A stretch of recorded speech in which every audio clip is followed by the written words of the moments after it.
I got one good question for you. Is credit age holding your credit score from blowing up an extra 50 to 100 points? Well, I'm going to give you 3 tips on how you can improve that so you can blow up your credit score. So with that being said, you already know what time it is. Let's get right into it.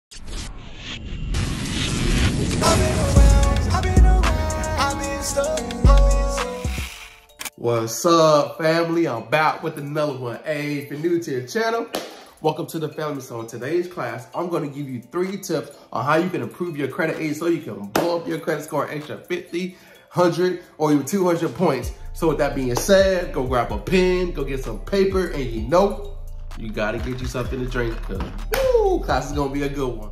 Hey, welcome to today's lesson. So before I give you the 3 tips, I want to educate you so you can understand where I'm going, so you can have a clear vision on what we're doing. So we're going to blow up your credit score an extra 50, 100, 200 points, right? So I want you to understand this. Your credit score is broken down. What the banks are looking at, I know I talk about this, but what the banks are looking at, they're looking at your credit report. They're looking at what's going on. Most people think about their score. However, the score is important, but what's on your credit report is more important, right? So to improve this part of your credit score, right, the credit age, hope you can see the credit age of your credit score. This is 15% of your score. Now, if you didn't know, the highest credit score right now, what most banks are looking at is a FICO 8. The highest credit score you can have is 850. That means 850, and the lowest credit score you can have is a 300. That means you have 550 points to play with when it comes to your credit score, right? So your credit score is broken down into 5 different factors. So those 5 different factors are broken down into 550 points to improve your credit. So the highest credit score, the best credit score you can have is 850, right? And the lowest credit score you can have is 300. So with that being said, 15% of 550 is 82.5. So when it comes to your credit age, 82.5 is the max amount of points you can have when it comes to your credit age. So to improve that, because it's hard to improve this part of your credit score because it comes with time. That's why I'm gonna give you the 3 tips so you can go ahead and improve that part of your credit score. So in order to improve this part of your credit score, right? In order to improve the credit age of your credit score, right? You wanna start adding trade lines. Now, you're probably thinking like, what do you mean by trade lines? So there's a difference. A trade line is every single account on your credit report is considered a trade line. So if you have an account with Bank of America, account with an auto account with get a house, a student loan, those are all trade lines, right? Every single account that's reported on your credit report is a trade line. They're considered trade lines. Where most people get confused is when they hear a trade line, they think about authorized user. So here's what you want to have on your credit report. When lenders look at your credit report, they want to see that you have primary trade lines. So you want to start adding primary. Primary means you opened up the account, you signed for it, you did everything, the account's in your name. Authorized user trade line is, of course, you're piggybacking on somebody else's account.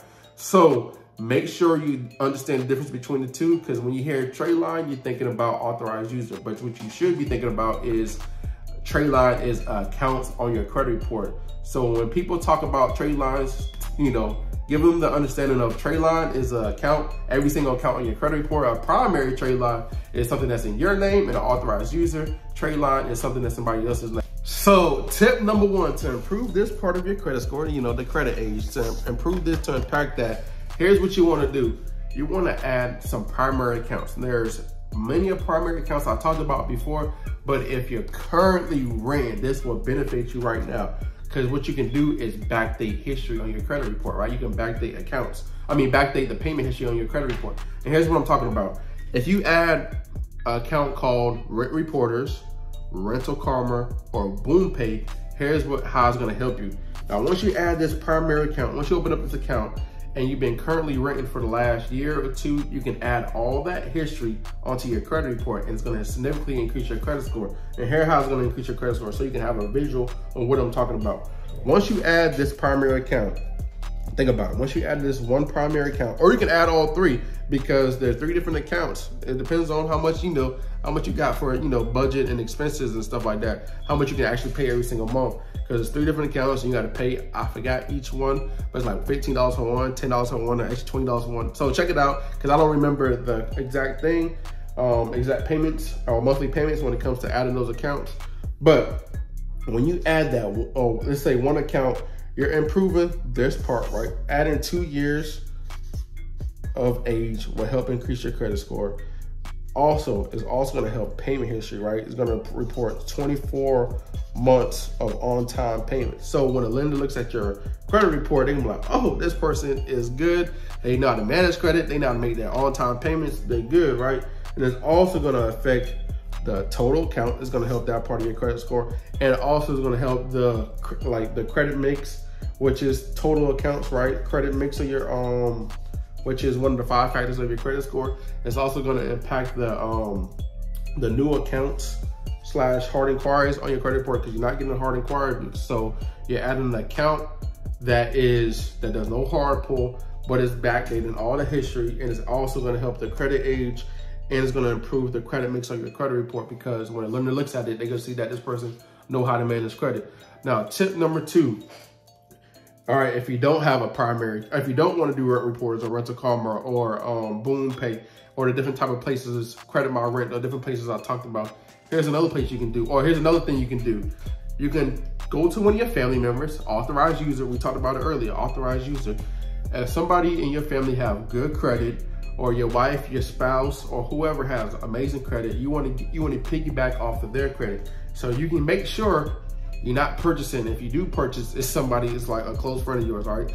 So, because there are people out here selling you, people selling primary trade lines, people out here selling auto trade lines. There are a lot of people selling different type of stuff that scam you and get you for your money. So just make sure you know what you're doing, and make sure you get somebody, a close relative, to get added and piggyback off of their credit report, right? So what I mean by piggybacking is you're gonna get added onto one of their credit cards. You don't need a credit card. All you're doing is getting this part. You're helping this part of your credit score. You're helping this part of your credit score. You're helping, of course, the credit age. You're helping the total accounts. Of course, you're not getting no hard inquiries, and you're helping the credit mix. By getting added on one of your family members' credit cards, 1 or 2 or even 3 credit cards, it's gonna help improve your credit score. So just make sure you go check it out. Make sure they don't have no missed payments. Make sure the utilization is not above 10%, and make sure, because if it is, if you got a missed payment, it's gonna be added to your credit report. If the utilization is maxed out, and it's gonna be added to your credit report, and it's gonna, dramatically decrease your credit score, which is gonna make you upset. So make sure when you get added to an Authorized User, make sure they're hitting on all wickets, because like I said, if they miss a payment, it's gonna hurt you, and you're gonna be really, really, really upset. So just make sure you check out and do your investigation before you get added on to anybody's account. Now, the third tip is gonna be the slow way. Now, the third tip is just open up an account. Now, the reason why you wanna open up a lot of accounts on your credit report is, like, especially if you're in the process of building and you don't have no accounts, start adding accounts, right? You can go to Self, you can go to Credit Sharp, you can go to Rent Reports, you can go to Rent, like all those different accounts you can start adding, right? You can do, I think I said Credit Sharp, you can do Tomo Credit Card. There's so many accounts you can start adding on your credit report. And I know it's gonna hurt your credit age at first. However, over time, you're gonna start seeing your credit age start building and building and building, because what you're doing is you're adding all these accounts. And I know you're probably thinking, why I gotta add all these accounts? Because look, think about it like this. If you was a lender and you looked at somebody's credit report, right? And you saw somebody with 2 accounts and you saw another person with 21 accounts, would you lend somebody money with 2 accounts, or would you lend somebody money with 21 accounts, right? You probably gonna lend that person money that has 21 accounts, because you can see that they can manage credit. You can see that they can, they're taking care of their credit. They can pay on time. So this is the reason why you wanna add a lot of accounts first and let it build. Don't do nothing, just let that build up. And then if you need another account here and there, start adding. Of course, it's gonna decrease your credit age. However, over time, 10 years, 20 years, 30 years from now, you're gonna thank yourself later. Hey, I got a bonus tip. If you have a family member that has a house, think about it. They can report one of those rooms onto your credit report, right? So if you've been living with them, or you stay with them previously in the past years or 2, right? You can add, remember what I talked about, you can add that history onto your credit report. So if you've been living with them for a year, 2 years, 3 years, 4 years, they can add that account to your credit report previously. Or if you still live with them right now, you can add all that history onto your credit report. So go check it out. And one more thing, if you're having problems removing those derogatory accounts on your credit report, I have a lot of videos, but let's watch this video right here. And one more thing, I have a free Facebook group now, so we can start answering your questions and going live and helping you out. So it's called Credit is Life. I'm gonna have the link in the description. So join and let's get started with your credit journey.